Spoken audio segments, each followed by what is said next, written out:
രാഷ്ട്രീയത്തിൽ പിടിച്ചു നിൽക്കാനുള്ള ഒരു ആയുധം കൂടിയാണ് എൻ്റെ സംഗീതം. കാരണം അതിൽ നിന്നും എന്തെങ്കിലുമൊക്കെ വരുമാനം കിട്ടുമ്പോൾ നമുക്ക് എല്ലാവരെയും നോക്കാൻ പറ്റില്ല, എന്നാലും നമുക്ക് പറ്റുന്നവരെ കുറച്ചെങ്കിലും സഹായിക്കാൻ പറ്റുന്നുണ്ട്. അത് എൻ്റെ ഒരു ഭാഗ്യമാണ്. ഈ ശബ്ദം ആക്ച്വലി നമ്മൾ കേൾക്കുമ്പോൾ, മാം സിനിമയിൽ പാടിയ പാട്ടുകൾ നമ്മൾ കേൾക്കുമ്പോൾ എവിടേക്കോ നമ്മൾ പെട്ടെന്ന് വിചാരിക്കും ജാനകിയമ്മയുടെ വോയിസ് അല്ലേ ഇത്, അങ്ങനെ.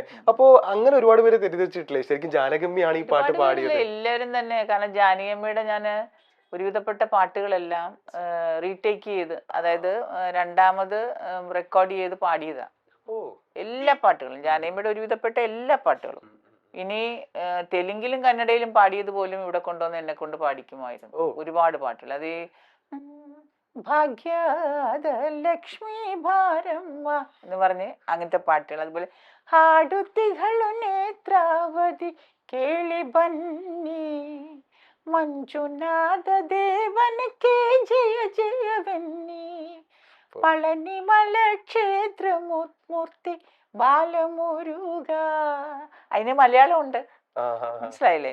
ഇതൊക്കെ ഞാന് അന്നേ ഇങ്ങനെ ബാംഗ്ലൂരിൽ നിന്നൊക്കെ ഇത് കൊണ്ടുവന്നിട്ട് എന്നെ കൊണ്ട് പാടിക്കും, പാടിച്ചിട്ട് അവിടെ ഇറക്കുമായിരുന്നു.